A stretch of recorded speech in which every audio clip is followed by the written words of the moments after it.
Welcome, everyone, to today's session on AI native software development, rewriting application security. My name is Samuel Rowe, and I'm part of the marketing team here at Legit Security. We're thrilled to have you join us for this timely discussion. As AI continues to reshape the software development landscape, it's crucial for security professionals to stay ahead of emerging risks and challenges. Today, I'm excited to introduce you to two experts on today's session, Liav Caspi, co-founder and CTO of Legit Security, and Gary McGraw, globally recognized best-selling author on software security and AppSec AI expert. Together, they'll delve into the evolving intersection of AI and application security, exploring how security teams can adapt to rapid advancements in AI-driven development. Before we begin, I'd like to mention that this session is being recorded and a link will be shared with all registrants post-event. Lastly, please submit any questions at any point through the chat function in Zoom, and we'll try our best to address them during the discussion. With that, I'll hand it over to Liav and Gary. Thank you, Sam. Hi, everyone, and welcome to our webinar. I'm thrilled to also have Gary here with us. Gary, maybe you start by giving a little bit of a background about yourself and how are you related to this topic?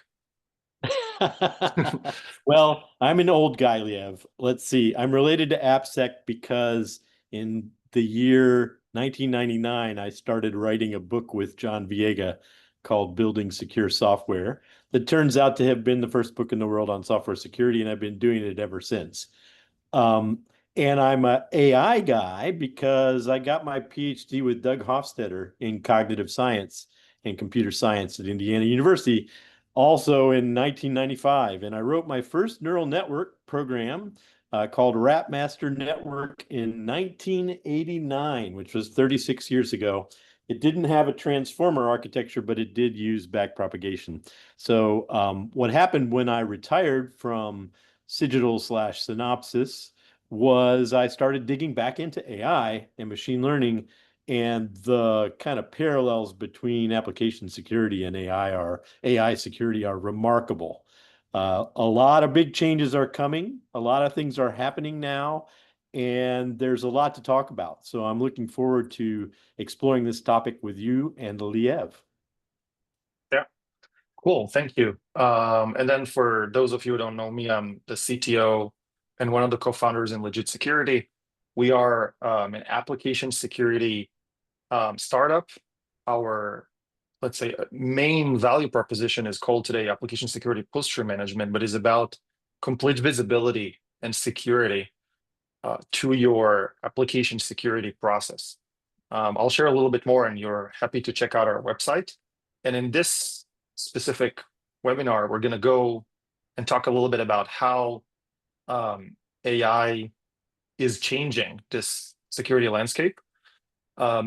We call this also in the abstract like getting past code generation, because everybody's now talking about AI generating code.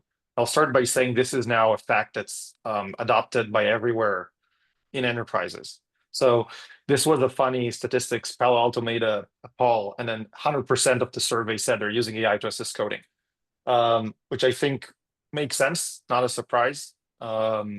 It's kind of like asking Liev who has had their data exposed. 100%. So maybe we should just turn the question around and say who's not doing it instead of who is doing it, and it would be a tiny little percentage or zero, as the case may be. Yeah, I agree. I think, like, again, this question initially, let's say a year ago, I think it will be still 100% for us internally, but then some of the people would just pop up ChatGPT and kind of like ask it question as sort of like I would say a replacement for Stack Overflow. But then today, it's got to a point where it's part of the stack the developers used. And then if you're a developer now in a company, you need your IDE. I guess if I think about it like you onboard, you need to get oriented about the code base. Then you also need that coding assistant.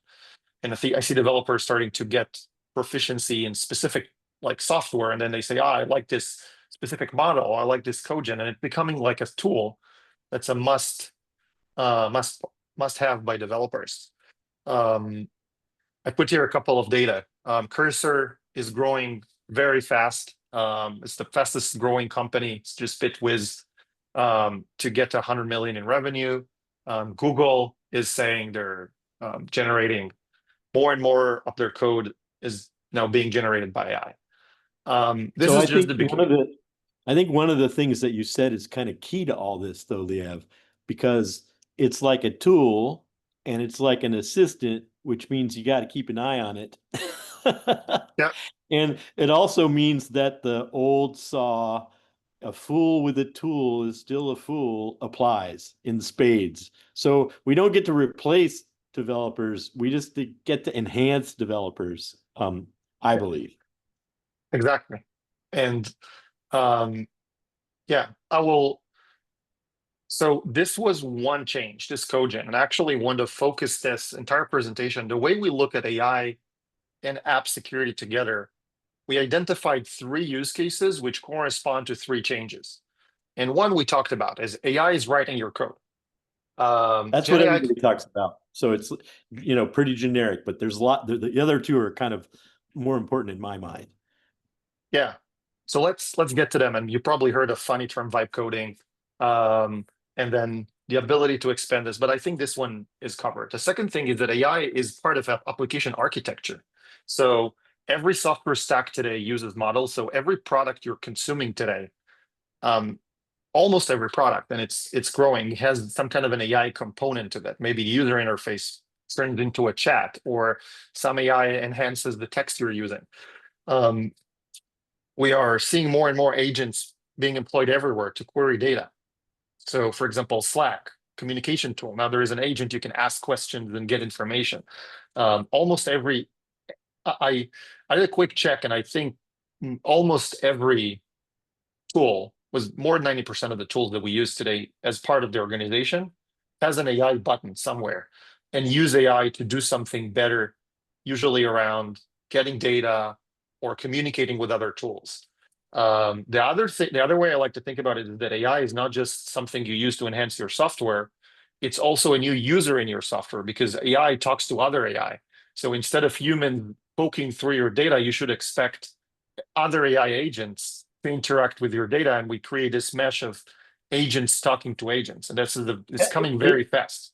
It's kind of like the new API, which admittedly is a little bit underdefined and unstructured and sometimes surprising.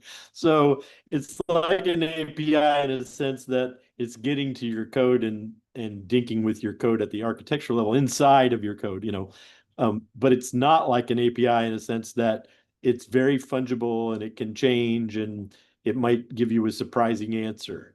So we have all of Yeah, those things to deal with. But I think the key point is critical. Software architecture includes AI inside yeah, it always. yeah, So you should yeah. expect that. And that leads to an obvious question from an AppSec perspective. And that's, well, what do you do about a threat model? How do you model the AI inside of your own software and its stochastic behavior? So that's an interesting thing that I'm sure we're going to talk more about. Yeah, we'll probably deep dive a little bit more into that, but I think you touched one of the key themes here. I think this is one of the biggest changes that people need to start thinking about. First, like not just the threat modeling, but it's a different kind of threat modeling that you need to do. Yeah. The last point is AI changing AppSec. So what AppSec used to be in the past, hey, you find risk, you fix it, you inject it into processes. Um, there are countless opportunities for AI to change the work of AppSec teams to be better.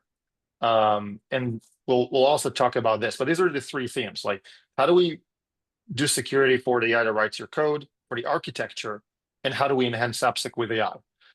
Everybody's talking on the first left ones. The 2 other ones are actually very important and could also probably, in many cases, have more benefits to some businesses than just the code generation. They Um, do absolutely have more benefit, but they also carry more risk in some sense.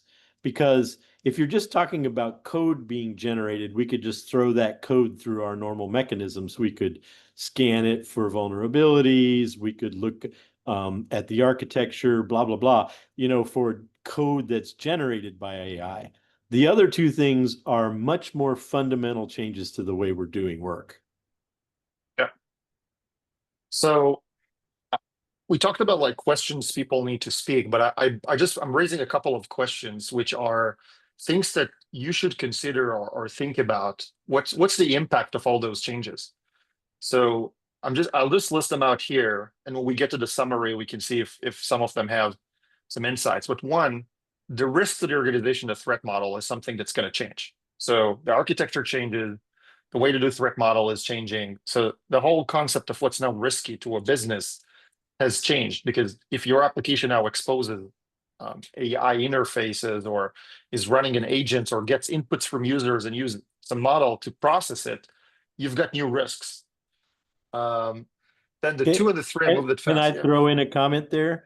Yeah. So people that think deeply about threat modeling, like, I don't know, Adam Shostak, for example, or the guys at Irius Risk, have been aware of that for a long time, and they're trying to build ways to think about threat modeling that include putting the AI mechanisms under scrutiny as well. Like, which part of your threat modeling, how do you handle LLM induced risk, or code that's generated from crappy code, that puts mistakes and bugs into your code base. So all of those things are kind of new sets of risks that we have to consider from a threat modeling perspective, in with regards to impact. And there are some people that have been working on that for a while. I will toot my own horn and say that I've got a little institute called BIML, the Berryville Institute of Machine Learning, which you would giggle if you knew how big Berryville was. It's like,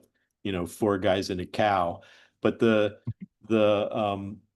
approach to threat modeling, AI itself, is what we've been doing at BIML. So we think about risks that AI drags along into your application pile. And that's a key thing to keep in mind. These organizational risks are not the same. So if the CISO just says, well, I have my usual bag of risks and I'm going to apply those, there are going to be some things missing. Yeah. So that's a really good point, Gary. I just told you before, as we spoke, I think the risk analysis that BIML has for ML or AI-based systems is really clear and good. It's the most comprehensive one we have seen in Legit, and I think we can include a link in the show notes. But Thanks. this is something that I encourage people that needs to do threat modeling to check that out, so they get an overview of the things you need to care about. There's We've obviously actually done, we've done Yeah. two pieces of work. The first piece of work we did was released in 2020, 5 years ago, and it's about generic risks in machine learning, including LLMs, but all other kinds of machine learning as well. And we identified 78 risks there. Those risks were used by the Air Force, among others. And then we refined that work in 2024 and put out a risk analysis of LLMs based on the first work, and identified even more risks, which are in common use among the AI providers. In fact, I gave a talk on that work at Google, and Google was using BIML's risk pile to think about their own threat modeling internally, especially the guys from DeepMind. So that's a resource we put out under the Creative Commons for free. We've been sharing it with Legit the whole time since it was born. And the cool thing is that people are adopting that and using it. It's a much more kind of mature approach to thinking about risk inside of machine learning than some other ways of doing it. Yeah. Cool. So I'm starting to list in a more granular ways impacts for security for all those changes. Some of them we've already mentioned, so some of them I'll skip faster. But then one thing is kind of like, this is the way I like to think about it. It's almost like a math equation. More code is being generated. The number of humans that review that stay the same, which means that the review per code is less. So you actually have less oversight. If you can't, there's an old joke, Liev, that says the amount of clue on the internet has remained constant while billions more users have hopped on. Yeah, I think it's the same point. yeah. But ultimately, I think that's where people want to go. They're saying we want to create more software faster, and that's the benefit that Cogents can give you and AI can give you. But you can't really expect to have the same level of governance that you could have when you have code reviews and human processes. So ultimately, something else needs to change in the equation if you want the same level of security. Now, if you add to that the fact that AI doesn't generate the most reliable code compared to humans, might do it faster, you're actually getting worse. So you're getting worse code, more of bad code with less human governance. That's not a Well, the good. good news is you can find bugs more easily. I mean, Yeah, isn't that good news? yeah, it is. So I'll have the good news on the right side in a second. So the other thing related to the same topic is something that we see developers sort of work differently. It's actually I like the term that was, I don't remember where I read it. Like you have full control of the task, you don't have control of the output. And actually, it's starting to be the fact that to become a good developer, you need to be good in well-defining tasks, like in being able to control the tasks you're giving. Sort of like being a good manager, and very clear and articulate rather than being the best engineer. So the what you expect from developers, the decisions they need to make to create secure code changed a little bit. So they are now there is another assistant in the way, and you need to make sure if you, for example, if you're going to train developers to write secure code, the type of training you need to do is different The type than of what you used before. prompting, that's because the type of prompting that developers need to give these things is a skill. You don't just flarb around while you're doing that. You have to be super careful. I know you guys have done some experimentation with prompting at Legit. You might bring that up, Liev. Yeah, so from this, it is definitely something we're doing. So we are seeing that when we're talking about cogens, the prompt and the configuration, let's call it the configuration. This is the best term I have for that, which is all the context, the base prompt, and every information you're feeding this codegen. This is really, really, really pivotal, and it's a life and death difference between what's the output's going to be. So even as simple as giving a base prompt to the codegen and saying, "Be mindful about security," is making a big difference. And I Right. think as we move forward, these tools will evolve. But this is the one place, if you need to go and change one thing and improve your code quality, go and look into the configuration of your codegens and what is the base instruction and the overall base system prompt they're given.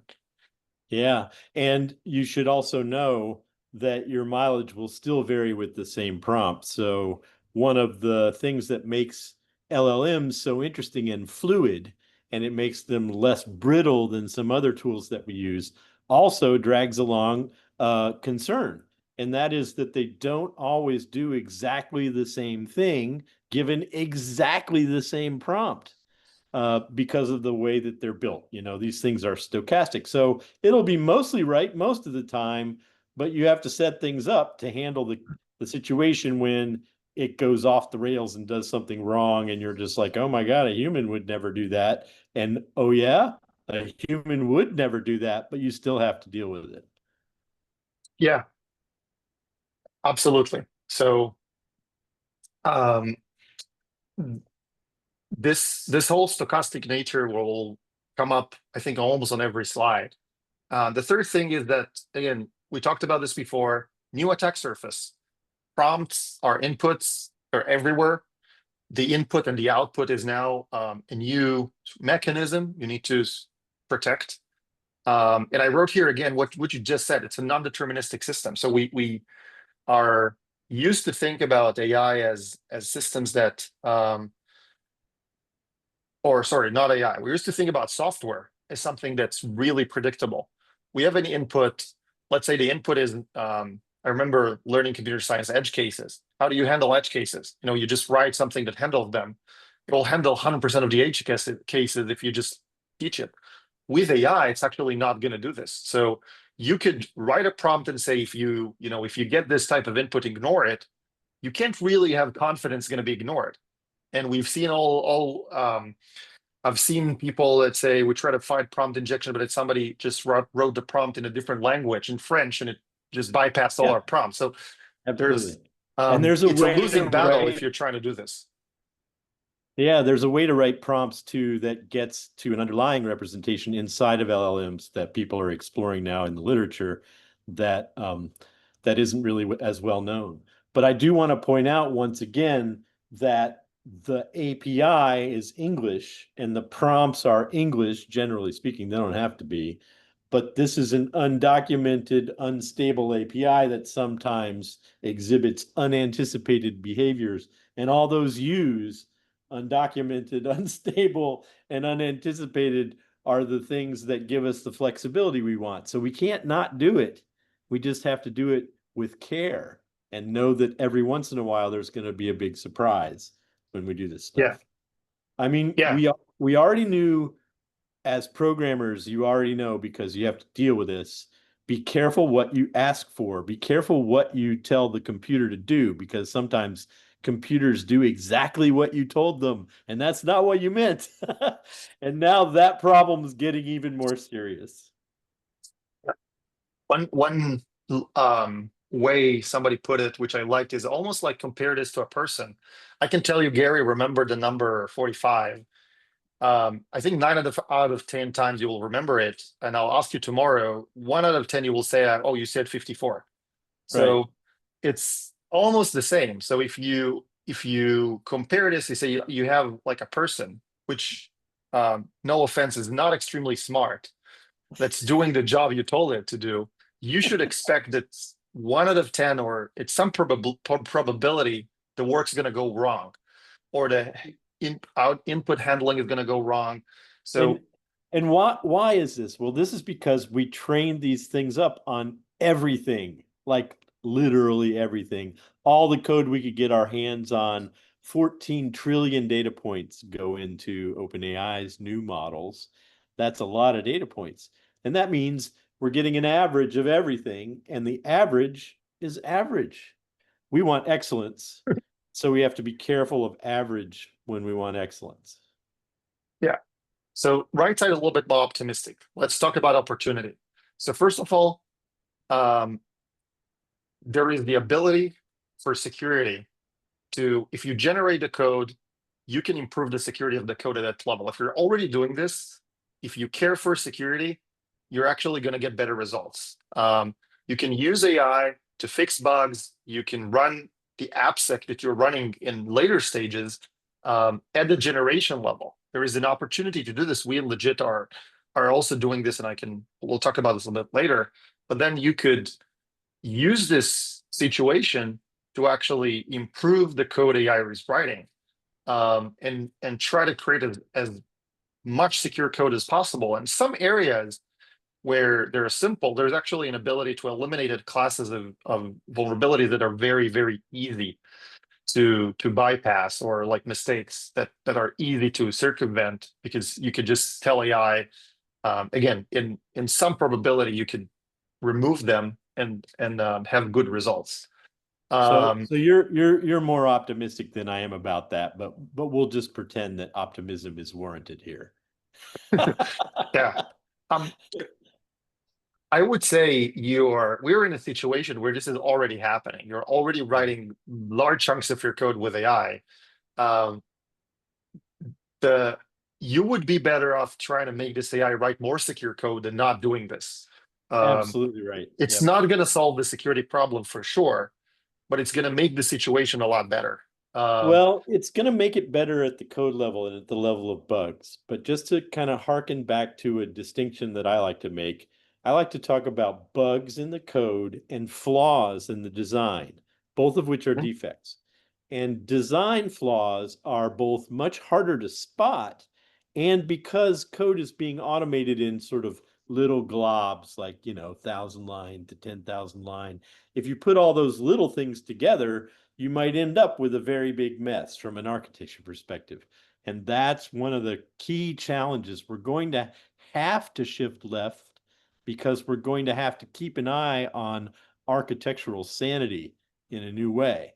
And I think that's actually quite an opportunity for AppSec to get their head out of the weeds and up into the forest, or in the balloon over the forest, or whatever, to use a crazy analogy. Really, it's a super interesting point.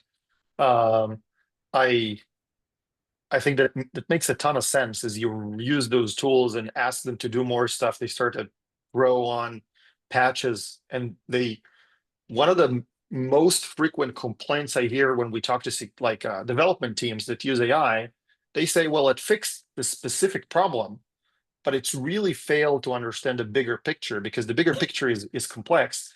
And usually Yeah. it's not yet the situation where it has all the context. So we have a big architecture, microservices, APIs, and then to make AI make a change in a production grade system, they can solve the change like Stack Overflow solves it, like they can give you the template of how to solve it. But the architecture is still something that's really hard for AI to do right Yeah, and without human. I'm gonna date myself. I remember this war between Dave Itel and Oracle, and also sometimes Microsoft, where Dave would find a bug, and Oracle or Microsoft would fix the bug that Dave found and made public. But they wouldn't fix it properly. They would just sort of fix the instant of the bug that he sent them, not the category of the bug, or kind of the million possible iterations of that particular bug inside of that code base, which was always hilarious because Dave would just tweak the exploit a little tiny bit and get around the new fix mechanism. And so it's critical that we apply some human knowledge to these fix situations, and also to these architectural fix situations equally. And things we've learned in the past from big corporations doing dumb things, we need to not unlearn those lessons. We need to remember what we've learned about making fixes properly inside a code. Yeah. And then from the last point, I wonder what your thoughts are on the ability to actually find interesting risks, or remove false positives, or use AI to actually um, find stuff that's insecure. I think that looking with AI is better than not looking at all. So I'll give you that. Um, but I still think that finding bugs and knowing that like a set of bugs could lead to an interesting exploit is still a human level skill that requires more intuition than AI has today. So Mhm. but I think once again, you're maybe slightly more optimistic about how powerful AI is than I am, but you're also correct. We have to deal with those situations today anyway. Yeah. So these are things that we see in real life example. Like we're seeing specifically on the finding of risk, using AI to find risk. There's some cases on over the news that AI found on 0 day, or I think there will be, like if you use that statistically, you will find something. But um, most of this real life situation we're seeing is that AI is really good where you have a lot of data about risk, and you need to like quickly find insights or remove easy false positives. So Yes. again, it's a statistics game. If you want to, if you don't care about being 100% right, and you say find me the most important things in 90% probability, it might do a really decent job. Excellent way Um, of putting it, Liev. I think that's really right. And I think a lot of people are so, I don't know, myopically focused on 100% correct that they don't get the mostly right thing even started.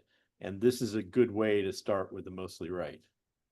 yeah, cool. So we talked about this. I'm going to go over all these three topics fairly a little bit quicker because we actually talked about this.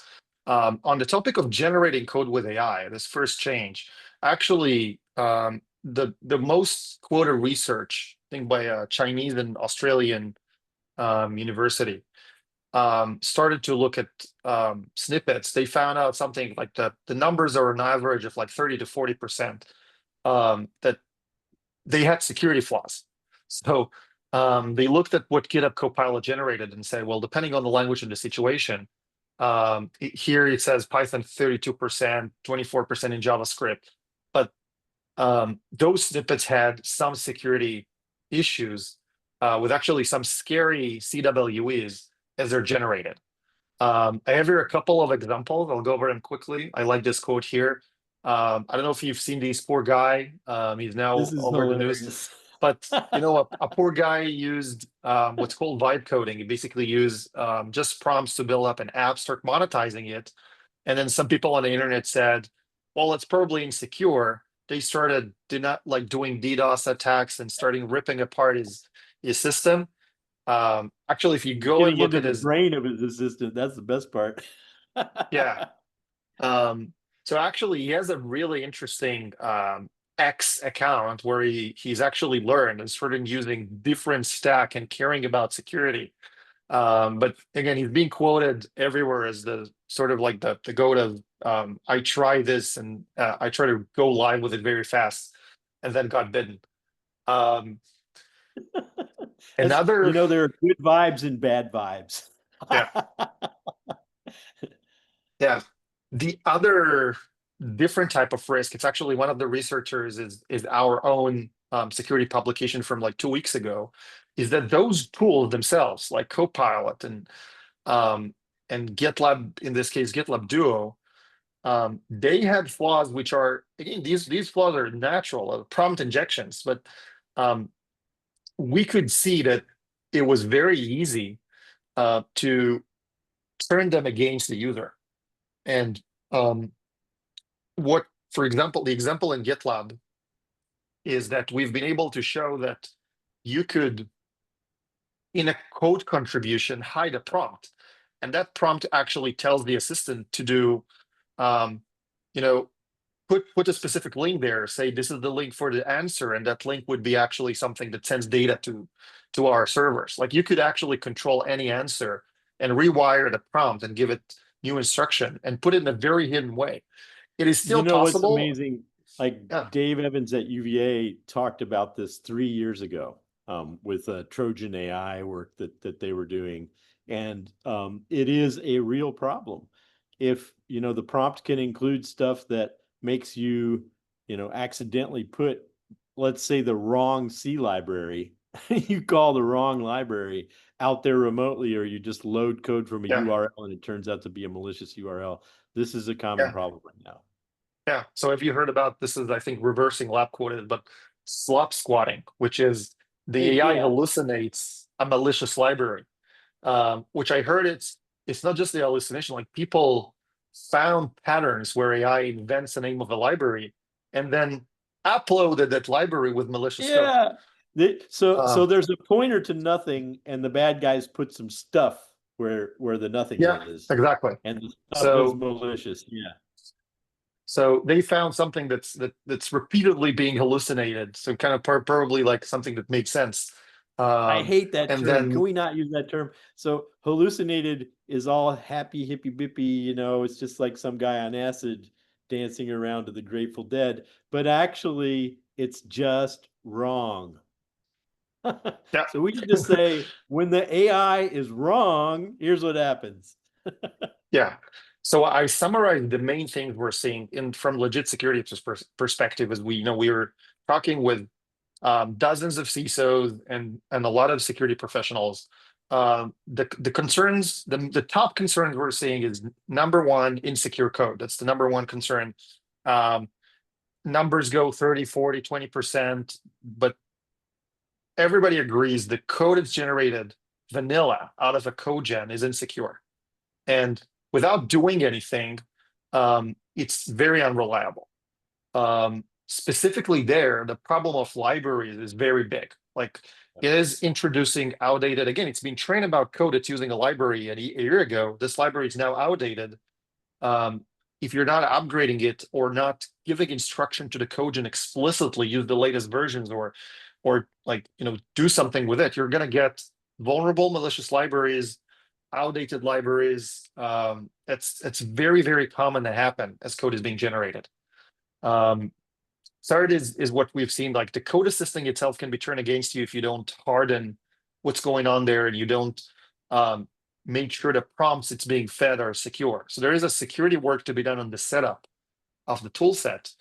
And then the last one is the funny one, like Gary, you mentioned it before, the same old security scanning now is more important than before because of that equation. You're creating more code, the code is less reliability, more vulnerable libraries. So if Listen, scanning for vulnerable libraries is important, I'm such an old guy that I remember doing code review by hand because that's how you had to do it. And it was so boring that we were like, why don't we have a computer do this? And that's why we invented code scanning tools, some 20 years ago. And those tools that help to automate the boring bits, we have to use today. We absolutely must. So everything Liev is saying is exactly right. Yeah. So these are 4 areas of concern. I can definitely legit has, we're dealing with all 4 of them internally in our product. Like, how can you govern that these things happen? And I'll show a little bit of that later on if we'll have time. But ultimately, this is when you're talking about its implication of code generations. These are these in terms of the opportunities or what you need to do. Again, just turning this around. So I think the number one is just make sure you're running security on those pipelines. So one of the first thing we did when AI code started to be popular is surface which development pipelines use Gen AI for just to create code, but lack things like the static analysis scanning or dependency checks. So now these mistakes are going to be more frequent. How do you have the guardrails to just spot them? The code configuration, again, if you're not clear about this, it could be turned against you. You can even we had a funny like trolling experience where we told the generator that the codegen is you're supposed to write bad code. Basically, you could turn this against the person for fun, and I'm sure you will see some security incident where you could theoretically even tell this or configure the code generator to embed backdoors and I ask you to do these things. It will definitely do this if it's being asked to do it. You can also ask you can ask it to do things when certain users are using it too, or certain categories of people or whatever. Yeah. So the configuration. The third thing is, and I'll show this. This is more about the opportunities. Security generation could be delivered. Like there is an opportunity to connect security tools at that stage. So it's almost like a new stage in the life cycle of security, where now you have the opportunity to inject more security just to make the results better, and you can point them to fix. Actually, this is something that actually works fairly good for us today. Again, not producing. We talked about the not producing amazing results and has some degree of confidence, but it's actually getting things to work a lot faster. Like if you point them to fix bugs or vulnerabilities, you're going to get some blueprint of a fix in many cases, and that can make time to fix faster. Absolutely. And you know as well as I know that one of the big problems in application security has always been we're much better at finding bugs and not so great at fixing bugs. And if you don't fix them, they're still there. And that's what we have to get more efficient at, and AI can help us there. I think that's your main point. Yeah. I'll just to make things a little less boring, I'll just show you one of the presentation of the capabilities we have in Legit around that. So this is Cursor, and we have connected it to Legit. Legit has the ability. Legit sees the vulnerabilities in the code either by collecting them from all the scanners or running them. But there is a file here, reset password, or a project here, and we have the knowledge about the vulnerabilities of this project. So somebody's asking, give me just the top scoring vulnerabilities. It's going to call our extensions, we call Ask Legit, and it's going to bring the vulnerabilities into the IDE context. So a bunch of CVs are going to be listed from multiple tools, APIs, SaaS vulnerabilities, some criticals. And then we just ask it to create a fix. So this whole experiment live is, and I'm not moving it faster, is less than 2 minutes.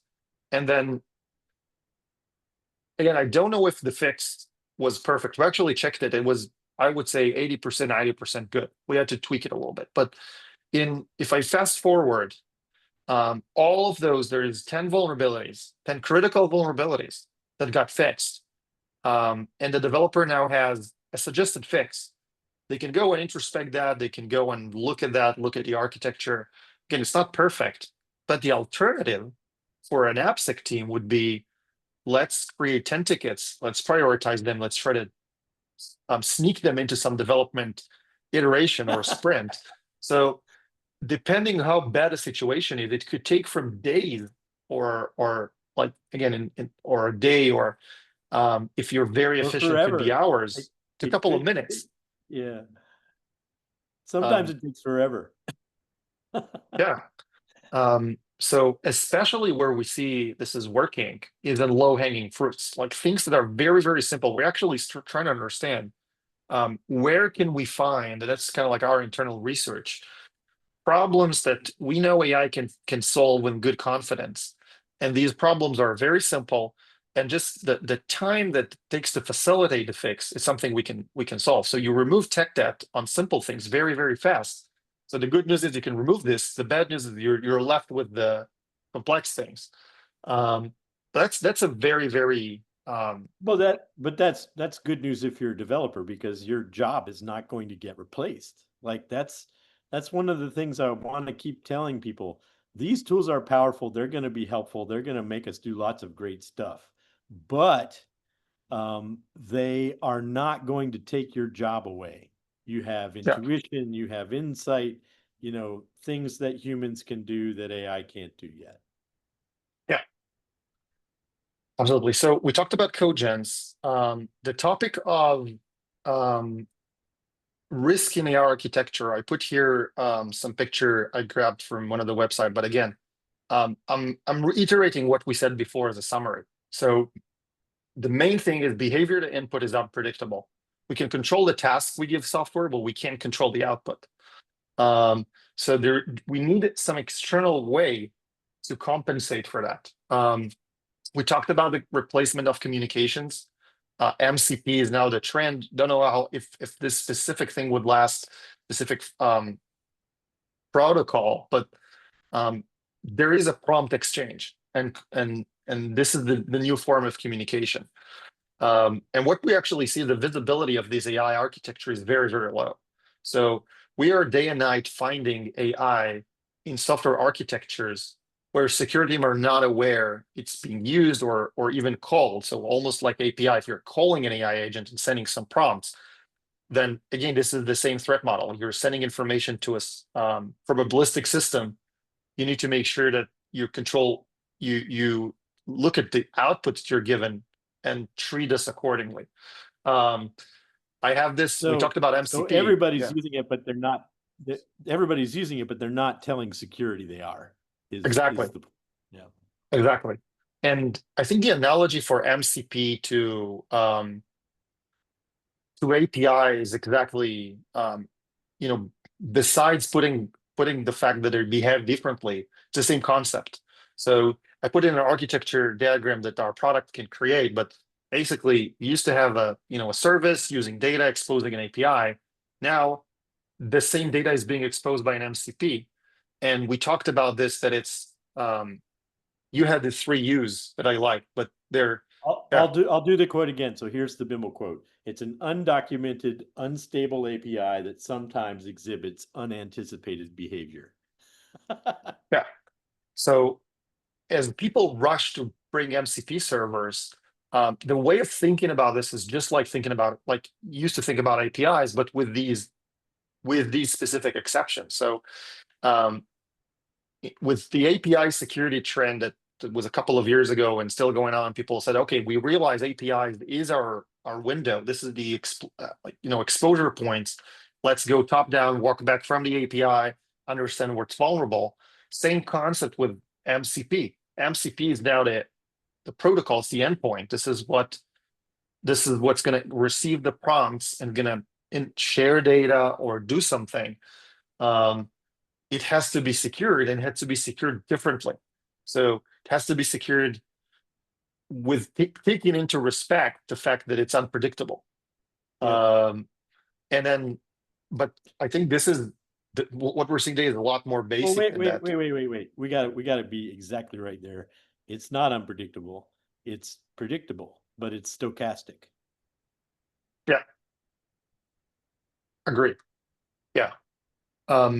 So the basic thing we see today with MCPs is that they lack the most fundamental thing of just making sure it's authenticated, making sure that you're not letting anybody use that, or exhaust your tokens, get data they don't need. So just the access control function of that, which could be a software component unrelated to the AI, is something that's still missing. We are seeing malicious models. I gave an example here. So basically the whole, our conversation before about BIML and the threat model, this is what organization needs to start thinking about and doing. From practical standpoint of what to do, basically there are three things, very high level things, but one is get visibility. You need an asset inventory. You can't really start doing this without creating an asset inventory of your AI pieces. Threat modeling, super important. How do you understand what the risk is? And that's where you need to go into these, literature that exists today to understand where the guardrails needs to be placed. And then there are AI-specific security testing tools.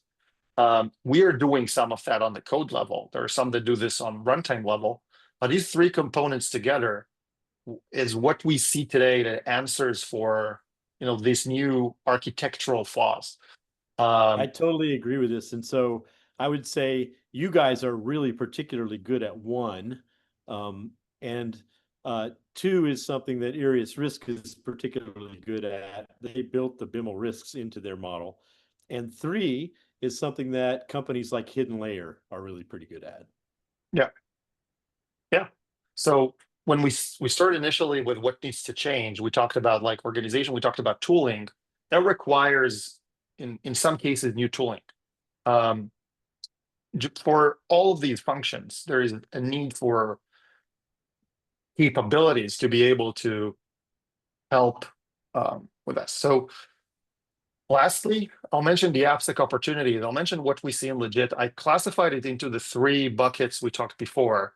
One is finding security vulnerabilities. We have huge success in being able to, again, probabilistically, and actually this is a confidence level, be able to say what's really a risk and what's not. For things like secrets, which is a language analysis problem, you analyze the code like language, it works really well. It gets down to something like 95 or 98, between 95 and 98% of accuracy, where it says it's a false positive. It's we're getting to that level of accuracy. So finding risk and refining it is one. The second thing is, how do we fix the risk, where you could use remediation, just an agent to facilitate that, or generating the fix. What we found really helpful is using agents to not just create the code, but facilitate all of that. The examples I shared with the generation of the fix, it's not just compelling because because of the creation of those different diffs of code. It was compelling because I bypassed Jira and all those systems, and I got the fix directly into somebody's computer, and then I bypassed the process. And I think you could use agents to save a lot of time in the process of remediation. Even if creating and distributing the tickets is a problem, an agent can do this. So this is an area where teams get a lot of success, where they, one of the problems that I see is, for example, finding ownership. If you need to traverse organization to find ownership, AI can do this. You can ask people, do you own this? No. Okay, ask the next person, then save the answer. So these are tasks that agents can do and save time that are super impactful. The last thing is about prevention. How do we integrate with a coding assistant to ship secure code? And I've shown you like how can you get into the code generation and do this. example of our remediation capabilities. I know we're closing to time. I actually thought it's going to be a little bit shorter. I want to actually. I liked. Very optimistic. You're such an optimistic guy all the time, Yeah. Liev. You're one of the most optimistic CTOs that I've ever met. I hope that's a compliment. It is. It's a compliment. So, yeah. I think that I like. I've seen this. The Gabriel Hahn, Dust co-founder, talked about the stochastic mindset, and I think this is the theme that came up all through our conversation. And I think this is the biggest mindset or change that people need to start doing very fast as they think about security of AI. And I think it's not just related to security, but AI systems are probabilistic. We can't control the output. We can control the task, and we can control what we do with the output. Actually, that's actually a better way to put it. I want to throw an old story in. I wrote this program called Letter Spirit for my thesis in 1995. That code was all a bunch of scheme, but it was stochastic code. It had a lot of probabilistic stuff in it, and testing it was kind of a pain, because if I found a bug, in order to go back and see whether or not I fixed the bug, I had to get the program into the exact same state that it had been in before. And that was sometimes a very heavy lift. So we're going to learn all these lessons about stochasticism and assurance activities or software security activities, again, the hard way. And having this stochastic mindset certainly does help with beginning to relearn those lessons. Yeah. And I also think it answers for people start saying, is the rise of code generation going to make code more secure? The answer is definitely not. It's going to make maybe in some probability your code more secure, but there is a lot of probability for mistakes, and it doesn't look like the level of improvement is gradually improving, but there is so many layers. Like we talked about the architectural flaws, we talked about the data it's been trained on that's outdated and bringing in outdated and vulnerable libraries. So there is no you really need to start thinking about those layers that reduce this risk stochastically and look at the various outputs, the possible outputs. How do you deal with them? And make sure you cover yourself in the probability where it goes wrong. So it's a different kind of thinking. It's almost like having a backup for those situations, because there's never 100%. So, which kind of sucks when AI is driving your car. yeah. But of course, we all hope it will get to us. Other human beings also drive cars in surprising ways too. Yeah. So, quick summary before we wrap up. We talked about the three big changes, like AI code generator, AI native application architectures, and how to boost AppSec with AI. I put here like the key points: code generation security, output is untrusted, and we'll share the presentation. But basically, there is a massive opportunity both securing that, but also using that in your favor in terms of starting to fix things. AI security testing, I put here the three tasks: security, asset inventory, threat modeling, and security tools. And then boosting AppSec with AI, the opportunities we talked about finding the risk or reducing the noise, remediating, and then integrating AI directly into your code generation tools. Like we mentioned before, we do this. I put here a little flag of a little screenshot of our settings screen. But we do prioritization. We do we enhance the findings, the correlation. Both does that. Remediation intelligence. There is a lot of capabilities we're doing. We're basically solving for the discovery mostly piece, but also facilitating all this workflow of remediation. If you want to learn more, happy to give you a demo of that. But basically, if you what Gary mentioned, it's not the ultimate, not the one tool you need. Threat modeling and then appropriate testing, live testing is still a problem that needs to be solved.